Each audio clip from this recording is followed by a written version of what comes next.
La petite animation que vous venez de voir a été faite par Kyosen. Et justement, salut les devins, c'est Saikyo. Et en fait, aujourd'hui, c'est Saikyo et Kyosen. Kyosen est un jeune youtubeur, jeune dans les deux sens du terme. Il est lui-même plutôt jeune et sa chaîne YouTube est jeune aussi. Je crois qu'il a environ 330 abonnés. Et aujourd'hui, sur ma chaîne, je viens vous présenter un tout nouveau concept de vidéo. Celui-ci s'appelle la collab. Comme vous avez pu le voir dans le titre de cette vidéo-là, collab bien sûr pour collaboration. Et je ferai une vidéo séparée pour vous expliquer exactement le comment du pourquoi. Pour aujourd'hui, faites-moi confiance et gardez une seule chose en tête. Si j'ai créé ce format de vidéo là, c'est pour aider des petits youtubeurs. Il ne faut pas prendre le mot petit au sens mauvais du terme. Moi aussi, je suis un petit youtubeur. Ça fait qu'un an que je suis là, donc voilà, vous voyez. Et je ferai une vidéo d'explication justement par rapport à ce format là. Aujourd'hui, je voulais pas vous prendre la tête avec le pourquoi du comment. Kyosen est là parmi nous aujourd'hui. Et bien tout simplement en vous faisant découvrir son contenu et de quoi il est capable. Et ce type de vidéo là, si tout va bien, il y en aura minimum une par mois, à chaque fois avec un youtubeur différent. Des fois certains pourront revenir bien sûr, mais le principe c'est quand même de vous faire découvrir pas mal de monde. Du coup aujourd'hui c'est Kyosen qui ouvre le bal, et forcément cette première vidéo sera un petit peu un pilote, donc attendez-vous à des défauts etc. que je vais faire de mon mieux pour faire en sorte de corriger au fil des épisodes. Et Kyosen justement est venu aujourd'hui vous parler avec moi de la possibilité que Jiren le Gris, le Pride Troopers de l'univers 11, puisse maîtriser l'Ultra Instinct. Le fameux Migate no Gokui. Sur les réseaux sociaux, tout le monde a son avis, moi j'ai le mien, vous avez le vôtre, etc. Justement, Kyosen va vous partager le sien, je ne l'ai influencé en rien du tout, c'est lui qui a été libre de sa partie de vidéo, etc. Du coup, vous allez comprendre qu'on est plutôt en désaccord, enfin ça dépend de votre point de vue, si vous voyez le verre à moitié plein ou à moitié vide. En tout cas, lui, il pense que Jiren maîtrise l'Ultra Instinct totalement, à 100% maîtrisé, tandis que moi je pense que Jiren maîtrise partiellement l'Ultra Instinct, un petit peu comme Beerus. Si vous avez lu le chapitre 28 de DBS, vous savez que Beerus maîtrise l'Ultra Instinct, mais qu'il peut faire pas mal de conneries aussi. Du coup, dans cette vidéo-là, on va vraiment se focaliser à vous présenter ces deux points-là. J'ai pris un petit peu plus de temps que d'habitude pour l'introduction parce que voilà, l'annonce d'un nouveau format, etc. Je vous expliquerai le plus important dans une autre vidéo et maintenant je vous laisse dans une première partie avec Kyosen qui va bien sûr se présenter et vous proposer son avis et sa vision des choses. Bien sûr, le lien de sa chaîne YouTube sera en description, ce sera très facile pour vous d'y accéder. Allez, je vous laisse avec lui. Bonjour à toutes et à toutes, je suis Kyosen de la chaîne Kyosen. Sur ma chaîne, je fais principalement des vidéos sur Dragon Ball, mais aussi un peu sur d'autres mangas.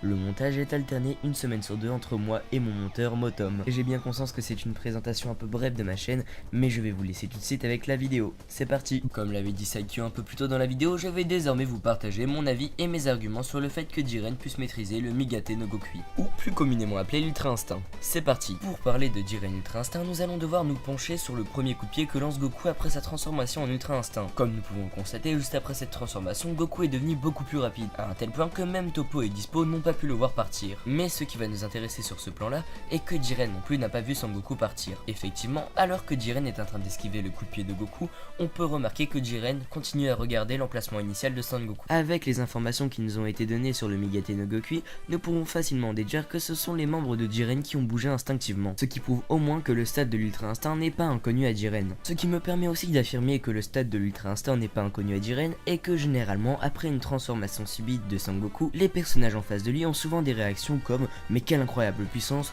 comment cela se fait-il que Goku ait eu un tel power-up ?» Et là, en l'occurrence, chez Jiren, aucune réaction, comme si cette forme lui était déjà similaire. Juste après la transformation de Goku, Gohan lui dit qu'il n'arrive plus à voir les mouvements de son père. Grâce à cette phrase, nous pouvons savoir que les personnes effectuant un mouvement en maîtrisant le Migate no Gokui ne peuvent pas être vues. Exactement comme avec Jiren avant que Goku ne se soit transformé. À chaque fois, Jiren envoyait beaucoup de coups sans que l'on puisse voir ses mouvements. Dans ce cas, une question vient directement à l'esprit. Pourquoi est-ce que tout le monde aurait capté l'Ultra Instinct pour Son Goku et non pour Jiren? À cette question, j'ai peut-être une réponse. Les personnes utilisant le Migate no Gokui à 100% le maîtriseraient tellement bien que personne ne pourrait le capter. Une autre question peut venir se poser.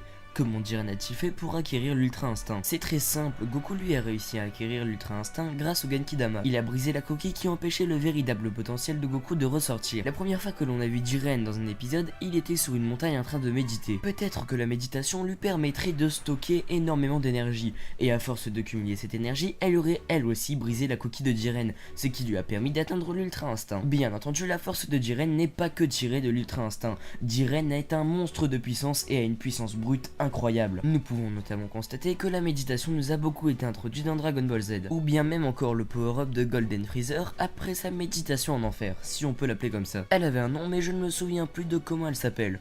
Bref, je m'égare, revenons à nos moutons. Malgré l'incroyable power-up de Sangoku, il n'arrive pas à la cheville de Jiren. Pourquoi à votre avis? C'est très simple, dans l'épisode 110 de Dragon Ball Super, il est dit que Sangoku ne cesse d'évoluer durant le combat avec Jiren. Étant donné qu'à ce moment-là, Goku est en Ultra Instinct, nous pouvons nous dire que toutes les personnes maîtrisant l'Ultra Instinct peuvent évoluer au cours d'un combat, à une vitesse folle. Donc Jiren doit forcément évoluer en même temps. Et vous allez sûrement me dire, mais Kyosen, comment Goku pourra-t-il battre Jiren s'ils évoluent de la même manière? Eh bien c'est simple, pour que Goku puisse battre Jiren, il faudrait qu'il ait un meilleur potentiel évolutif. En gros, l'Ultra Instinct permettrait d'avoir des réflexes de malade et avoir un potentiel évolutif encore plus grand et plus rapide, un peu comme une sorte de pur progrès à la Hit, mais en 1000 fois plus puissant. La dernière question à se poser est pourquoi Jiren arrive-t-il à hériter le Tokitobashi de Hit? Encore une fois, j'ai peut-être une réponse à vous donner. La chose étrange est que Jiren n'a pas du tout la même audition que Dispo, et pourtant il arrive à contrer le Tokitobashi. C'est très simple, pour moi, l'Ultra Instinct dépasse même les limites de l'espace-temps. Maintenant que j'ai exposé mon avis et mes arguments, je vais laisser Saikyo en faire de même. Bon, et maintenant vous avez pu avoir le point de vue de Kyosen. Honnêtement, ça se tient, je dis pas que c'est fou, que c'est incohérent ou quoi que ce soit.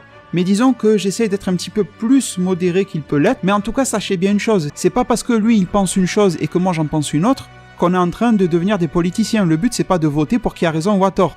Le but justement c'est de faire naître de notre désaccord un vrai débat parmi vous après en zone commentaire, etc. Kyosen et moi on passera bien sûr en zone commentaire vous lire et vous répondre. Donc les devins, si je peux me permettre d'attendre une seule chose en toute modestie de vous, c'est pas de venir en zone commentaire dire Kyosen a été meilleur ou Saikyo était meilleur. On n'est pas là-dedans. Par contre, ce qu'on attend vraiment de vous, c'est de dire on est d'accord, on n'est pas d'accord. Peut-être que d'autres vont se dire Jiren ne le maîtrise pas du tout. Enfin bon, je pense que vous avez pas mal de points de vue à partager plutôt que de rentrer dans une guerre de qui a fait le mieux. C'est pas du tout l'objectif. On a travaillé cette vidéo-là ensemble et du coup, si cette vidéo ne vous plaît pas, ça sera à cause de nous deux et si elle vous plaît, ça sera grâce à nous deux. Voilà, dans les deux cas. Pour rentrer dans le vif du sujet, je vous rappelle mon avis. Je pense que Jiren maîtrise l'Ultra Instinct, mais qu'il le maîtrise partiellement, à l'image de Beerus et voire même peut-être d'autres Akaishin. Alors des preuves, on en a un petit peu dans tous les sens et forcément je suis obligé de vous faire une sélection, tout comme Kyosen a fait une sélection. Si on devait faire une vidéo pour lister tout bêtement comme un index un petit peu toutes les preuves, je pense que la vidéo aurait duré 1 heure. Mais du coup, pour commencer et pour vous développer mon idée, je vous dirais que, tout simplement, Jiren s'est pris des coups plutôt mauvais de la part de Goku Ultra Instinct, il faut le dire. Surtout à la fin du combat, mais si on fait l'historique, Jiren rivalisait avec Goku Ultra Instinct, et Goku Ultra Instinct se maîtrisait peu. Et on a plusieurs preuves de ça. Goku n'a pas dit « je maîtrise mal cette forme de combat », mais des éléments concrets on en a. On a vu que dès que Goku a obtenu la forme, il a commencé à regarder ses mains, ses bras, ses jambes, etc. À chaque fois qu'il mettait un coup, il regardait son propre corps en voulant dire « mais qu'est-ce que je viens de faire là ?» On a l'impression que son corps allait plus vite que sa tête, vous voyez, c'est ça le truc. Donc forcément que Goku ne maîtrisait pas mentalement ce que son corps pouvait faire. Et après, si vous voulez du dialogue, on en a eu tout simplement de la part de C17 et de Piccolo, nous disant très clairement que au fil de ce combat-là, Goku est en train de reprendre une certaine forme d'égalité avec Jiren. Et qu'en gros, Goku s'adaptait au combat, s'améliorait, etc. Donc il y avait une espèce de forme de progression, vous voyez, un petit peu comme un Hit qui peut progresser durant un combat, Goku a fait un petit peu la même chose. Bon, on n'allait pas penser à ce que Hit maîtrise l'Ultra Instinct, loin de là, mais il y a quand même cette idée de progression constante et continuelle. Clairement, l'idée que Goku Ultra Instinct en début de combat n'était pas bien maîtrisée, elle est validée. Et même à la fin du combat contre Jiren, Goku ne se maîtrisait pas totalement, mais il se maîtrisait quand même nettement mieux qu'au moment où il venait d'obtenir la forme. Mais là où je veux en venir précisément, c'est que plus Goku s'améliorait, et moins Jiren tenait au combat face à lui, c'est ça vraiment le truc. Donc le constat simple et pur que j'ai pu en faire, c'est que au fur et à mesure de ce combat-là, Goku améliorait sa propre maîtrise du Migate no Gokui, et que si vous voulez, imaginons, allez, sur une échelle de 0 à 20, Jiren maîtrise l'Ultra Instinct au niveau 12, je dis ça vraiment au hasard. Et bien peut-être que Goku a démarré en niveau 7, et qu'au fil du combat, il se rapprochait énormément de ce chiffre 12, 11, 11 et demi, quelque chose comme ça, voire même 12, qui sait. Et du coup, voilà pourquoi le combat entre Goku et Jiren s'équilibrait et qu'on a vu Goku mettre de mauvais coups, surtout en fin de combat à Jiren.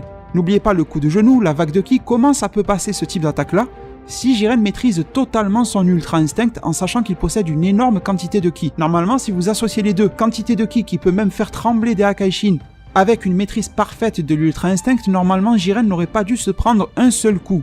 Et donc ce que je dis là, ça sous-entend même la finalité du combat Goku contre Jiren, parce que on comprend que Jiren n'a pas tout livré, qu'il se retenait, etc. Mais on comprend aussi alors que Jiren ne peut pas forcément s'améliorer en termes de Ultra Instinct, peut-être en méditant, ça c'est une bonne piste, mais il lui reste quand même peu de temps dans le tournoi pour arriver à ce niveau-là.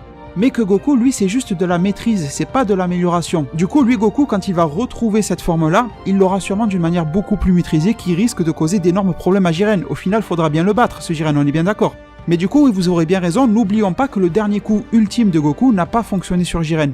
Vous savez, le fameux coup que Jiren a bloqué en un seul coup. Ben, les explications sont assez simples. On a très bien vu au cours du combat, si vous avez bien regardé les yeux, les pupilles, etc. de Goku, qu'il perdait par moments sa forme. On voyait bien que ses yeux étaient gris et d'un coup il redevenait noir, comme s'il n'avait plus le Migate no Gokui. Et le truc c'est que en toute fin de combat, au moment où Goku a envoyé son coup de poing là, un petit peu comme s'il fonçait en mode Superman, et bien Goku à ce moment-là, à 1 ou 2 secondes près quoi, il a perdu la forme Ultra Instinct. Tout simplement comme l'a dit Jiren, la fameuse chaleur qui s'émane du corps de Goku et qui représente un petit peu sa limite. En tout cas, ce sont les mots de Jiren. Est-ce que oui, ça sous-entendu? Très clairement, sur le coup final, le fameux coup de poing, Goku n'était pas au maximum de ses capacités vu qu'il était en train de perdre sa transformation. Et allez savoir, on ne sait pas, on n'a pas vu à cause de l'explosion de la fumée, mais peut-être que juste avant l'impact du coup de poing de Goku face à Jiren, il venait tout juste de perdre sa transformation, qui lui a fait perdre énormément en puissance au moment de l'impact du coup de poing. Et le truc, c'est que si vous regardez bien cette scène-là, en parallèle, Jiren, il a power-up, histoire de stopper Goku. On voyait une aura superbe rouge se dégager de Jiren. Donc clairement, ça voulait dire que Jiren a élevé son niveau de ki, mais qu'il n'a pas utilisé l'Ultra Instinct. Et justement, ça prouve aussi que Jiren ne maîtrise pas totalement l'Ultra Instinct, étant donné que Jiren a eu besoin d'élever son niveau de ki de manière supérieure pour compenser le fait que Goku Ultra Instinct était peut-être même en train de le dépasser, vous voyez, sur ce niveau-là.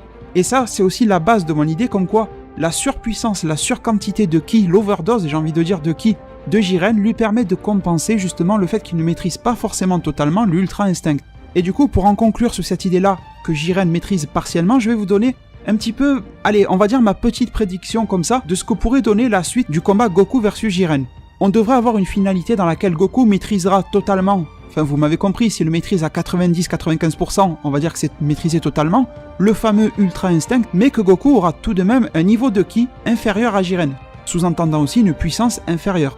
Mais de son côté dans la balance, eh bien l'équilibre sera quand même là parce que Jiren maîtrisera lui partiellement son fameux Ultra Instinct, probablement un petit peu mieux grâce à ces quelques minutes de méditation, pourquoi pas. Comme on a pu le voir en fin d'épisode 111, je pense que la méditation va servir à quelque chose et pas juste à faire de la décoration. Mais par contre, le ki de Jiren sera terriblement, j'insiste bien sur le mot terriblement, supérieur à celui de Goku.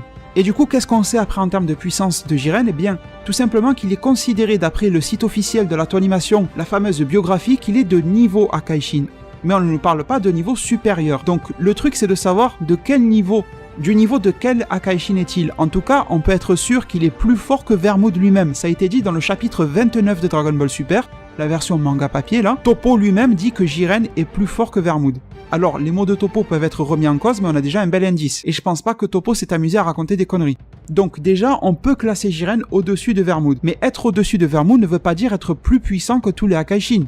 Vous êtes bien d'accord avec moi, tous les Akaishin n'ont pas tous le même niveau. Donc pour moi, clairement, Jiren, pour le moment, il est de niveau, on va dire Beerus. Allez, pour faire simple. Même si à l'heure actuelle, et ça va faire débat, je pense que Beerus n'a toujours pas été dépassé. On n'est pas très loin, vraiment pas loin, mais je pense qu'il est toujours pas dépassé. En tout cas, je pense qu'il n'y a personne qui est capable de lui mettre une énorme raclée. Bien sûr, sans les anges ou ce genre de choses, vous m'avez compris. Et pour vous convaincre, bien sûr, sur cette idée-là, le fait que le ki peut compenser l'Ultra Instinct, je vous ressors mon bon vieil exemple de Krillin. Si Krillin maîtrise totalement 100% l'Ultra Instinct, pourrait-il gagner contre le Gohan potentiel éveillé que l'on a actuellement? Bien sûr que non. Gohan est tellement plus fort en mode ultime que Krillin ne pourrait rien faire malgré sa maîtrise parfaite du combat. Et avant de passer à la suite de cette vidéo-là, je vais vous laisser avec une dernière toute petite idée, tout simplement la réalisation de l'épisode, ce que vous avez vu avec vos propres yeux. Entre Jiren et Goku, lequel vous a donné le plus l'impression de maîtriser l'Ultra Instinct? Moi, visuellement, ça a été Goku. Je n'ai pas vu Jiren bouger les bras de manière un petit peu bizarre. Vous savez, comme quand Goku s'est mis à stopper façon Bruce Lee, Toppo et Dispo, etc. avec les bras qui bougent dans tous les sens. Vous voyez, ça c'est bizarre. Donc sur le visuel, forcément que Goku nous a montré beaucoup plus que Jiren qui maîtrisait l'Ultra Instinct. Mais après, du coup, ce que je veux dire là, c'est que les arguments que vous a donné Kyosen au début, pour moi, ils servent à comprendre que Jiren maîtrise partiellement l'Ultra Instinct. Parce que bien sûr, si Goku Ultra Instinct a envoyé un coup de pied à Jiren et que Jiren a été capable de l'éviter, le tout premier coup, c'est énorme d'éviter le tout premier coup de Goku Ultra Instinct. Normalement, l'effet de surprise aurait dû faire que Jiren se serait pris un coup, mais Jiren l'a évité plutôt facilement. Donc sans Ultra Instinct, il ne peut pas le maîtriser.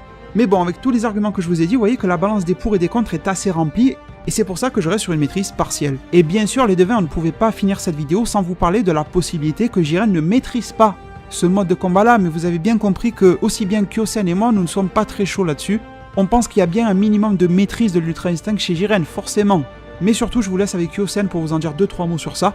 mais vous allez voir qu'on va pas trop s'éterniser sur ce sujet-là. Pour ma part, il me semble invraisemblable que Jiren ne puisse pas maîtriser l'Ultra Instinct. Imaginez-vous un seul instant que la puissance de Jiren ne soit qu'une puissance brute, c'est-à-dire seulement avec du ki. C'est tout simplement impossible, nous savons tous très bien que le ki a une limite. La preuve en est avec Goku. Sans son Ultra Instinct, Goku n'aurait jamais pu égaliser, entre guillemets, face à Jiren. Et puis si en fin de compte la Toei nous dit que Jiren avait juste une puissance brute et qu'il peut encore évoluer grâce à l'Ultra Instinct, tout cela n'aurait strictement aucun sens, car nous avons pu voir que Goku a pu combler un énorme gouffre de puissance entre Jiren et lui, et ce, juste avec l'Ultra Instinct. Nous savons tous que Jiren est supérieur aux Akaishin, mais dans ce cas, avec un Ultra Instinct, il pourrait presque atteindre les niveaux des anges, et ceci n'a totalement, mais alors totalement aucun sens. Et puis même, se dire que notre héros à tous préféré se fasse démonter en à peine quelques coups face à un personnage qui ne maîtrise même pas l'Ultra Instinct, franchement, je trouverais ça un peu badant. Et puis même, aucun mortel normalement constitué ne pourrait avoir le niveau d'un dieu avec sa puissance originelle. Maintenant que j'ai donné mon avis, je serais curieux de connaître celui de Saikyo. Ben sincèrement, mon avis Kyosen c'est un petit peu le même que le tien, voire même exactement le même. En fait pour moi il est tout à fait aussi impensable que Jiren ne puisse pas du tout le maîtriser. Même imaginons qu'il ne sait pas qu'il le maîtrise.